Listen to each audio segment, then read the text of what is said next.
Welcome to something to talk about. Really loud. Welcome to something to talk about. Hi! Welcome to Something to Talk About. My name is Taco. We're going to talk about Devon Seaworth. That's right, the fifth son of Davos Seaworth, the fellow of R'hllor, and squire to King Stannis Baratheon. This is a character from the A Song of Ice and Fire lore. If you've never been here and you're wondering why some bearded dude in a Primus shirt is yelling at you, well, read this. All right. Hope you pause that. I'm not going to hold it up for you all day. I'll hold these up so I can read them, and I read rather slow. So, yeah, let's just get into Devon. I'm going to say Davin. I know I'm going to say Davin because there's Davin Lannister, and I even wrote Davin a couple times because I didn't realize this is actually Devon. All right, Devon Seaworth. Let's go. Devon Seaworth. Devon Seaworth is the fifth son of Sir Davos Seaworth and his wife, the best woman in the world, Marya Seaworth. If you guys don't know, anytime Davos thinks about his wife, he just thinks about how awesome she is. He's so in love with her. And yeah, she like gave him a bunch of sons and like 7 sons, and he's always like, oh, my wife, she's the best. Like, yeah, no. So I had to state, if you guys don't know, Marya Seaworth, is that her name? Yeah, Marya Seaworth, best woman in the world. All right. Devon is a skinny boy with a square, plain face. Forthright brown eyes. I don't know what kind of brown. All right. And thin brown flyaway hair. That means it's like flying away. He looks very much like his eldest brother Dale did at that age. Devon's cheeks and chin are covered with fuzz of blonde hair. Not bad for like an 11-year-old. I don't have a beard at that time. And though a beard would have shamed a proper peach, according to Davos, but Devon is, see, I knew I was going to do it, is fiercely proud of it.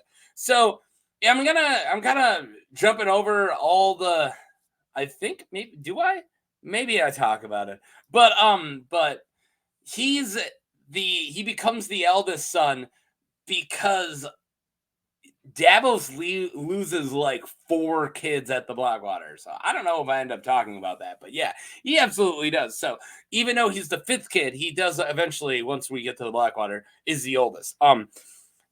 Devon is called brave by Salladhor Saan, who described as a, quote, good boy by Stannis Baratheon, who claims that the boy is much like his father. Melisandre considers him to be quick and smart and able. He is a diligent boy who has learned to read and write. According to the Master at Arms at Dragonstone, Devon is showing promise with a sword and lance.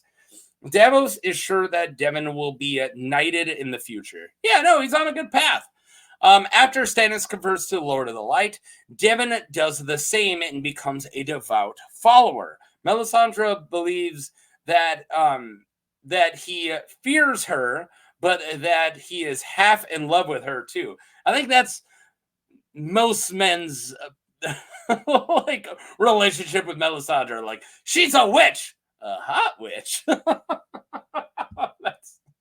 That's how most people treat her. Oh man! All right, House Seaworth. Let's get into House Seaworth here. House Seaworth of Cape Wrath is a noble house from Cape Wrath in the Stormlands.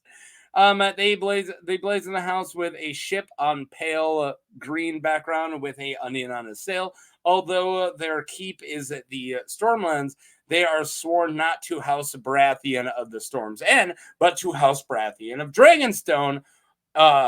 In the Crownlands. So yeah, they're sworn to Stannis. House Seaworth was created by Davos, a common smuggler who broke the red wine fleet in the blockade and smuggled foodstuffs to the starving garrison at Storm's End during Robert's Rebellion. Yeah, the red wines, along with the Tyrells, the Reachmen, were like sieging Storm's End, and they had a big blockade, and you can't get anything through, and they didn't have any food. And he did smuggling, and he smuggled some onions in there. And then Stannis thanked him for it. So, for his bravery in the siege of Storm's End, Davos was awarded a knighthood along with the choice lands on Cape Wrath, including a small keep and a forest to hunt in by Lord Stannis Baratheon. For his years of smuggling, however, Davos lost the joints in his left hand. Yep, because Stannis, kind of a jerk.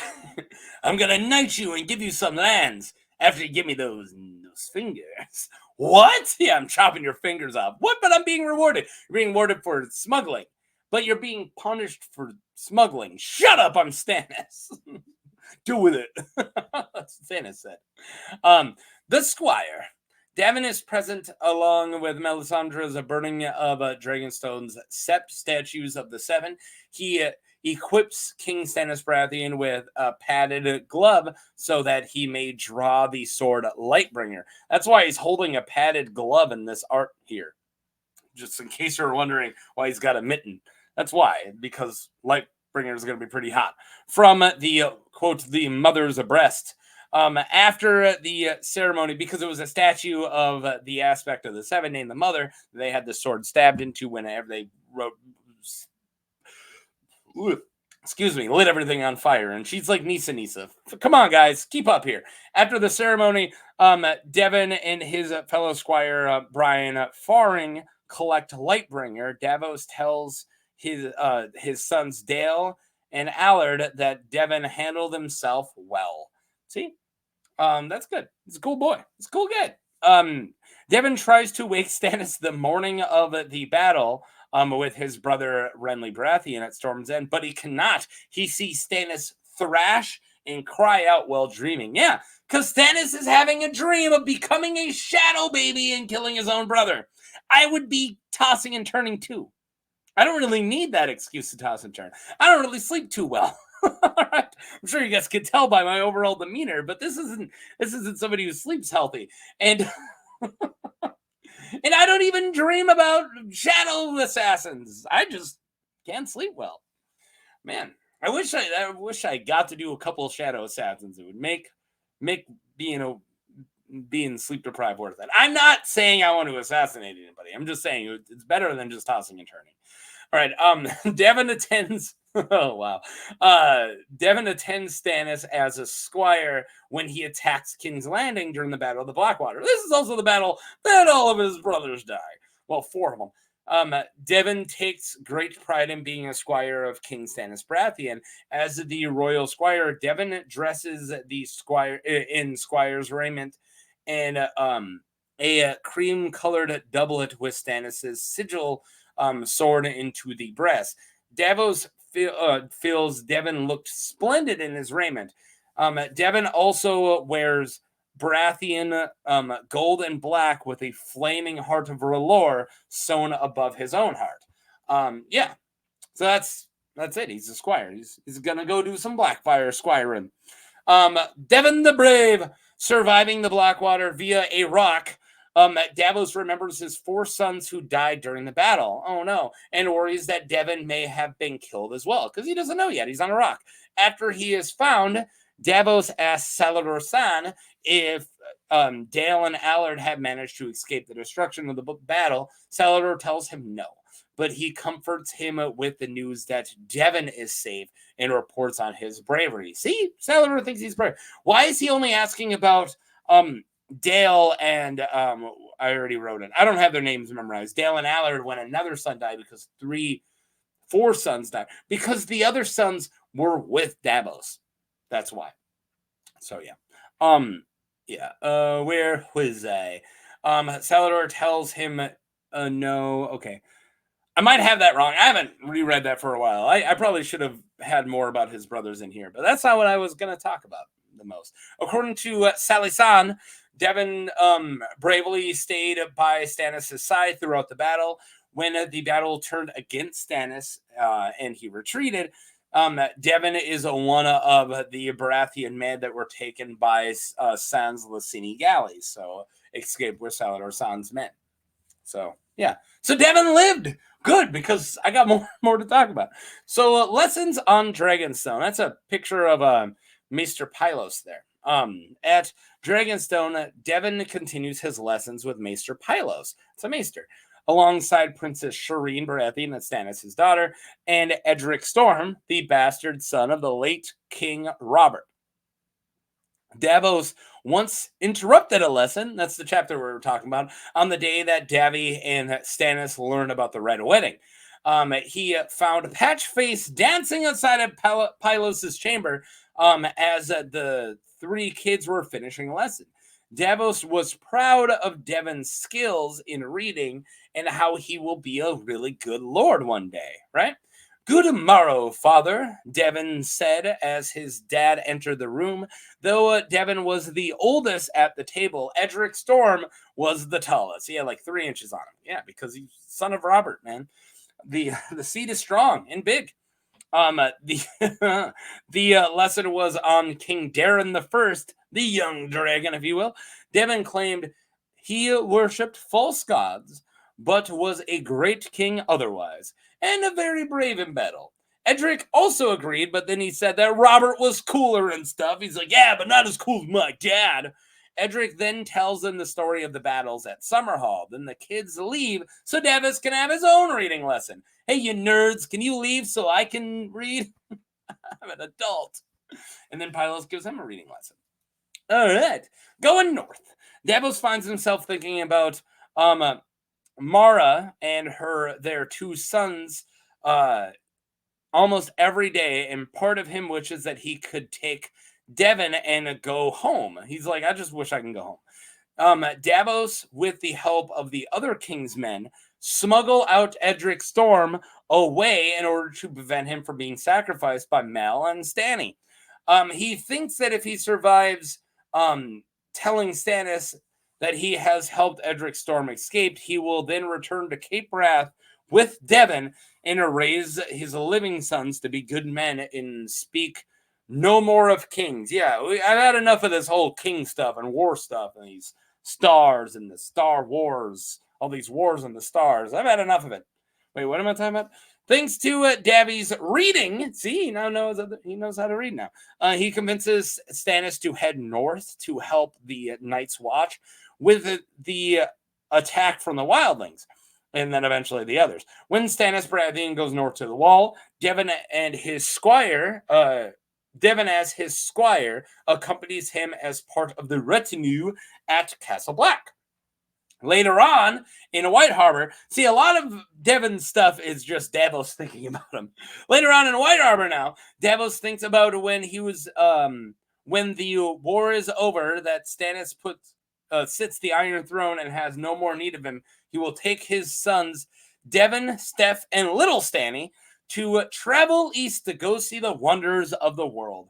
While imprisoned at the Wolf's Den and believing that he is to be executed, Davos writes a letter to his wife and 3 surviving sons. And then to Devon, he writes how proud he was to see him as the king's squire and reminds him that his duty as the eldest son, a living eldest son, is to protect his mother and youngest brothers. He asks Devon to tell Stannis that Davos did his best and that he's sorry he had failed him. Man, that's a heavy letter.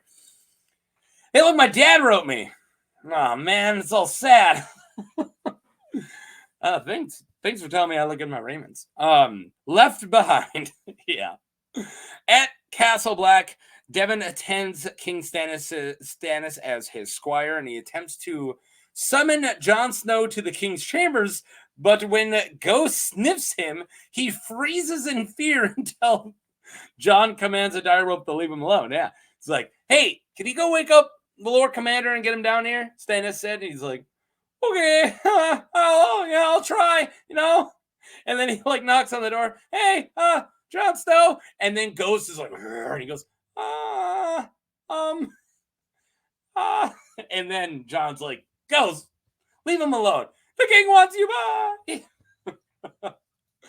Oh, man.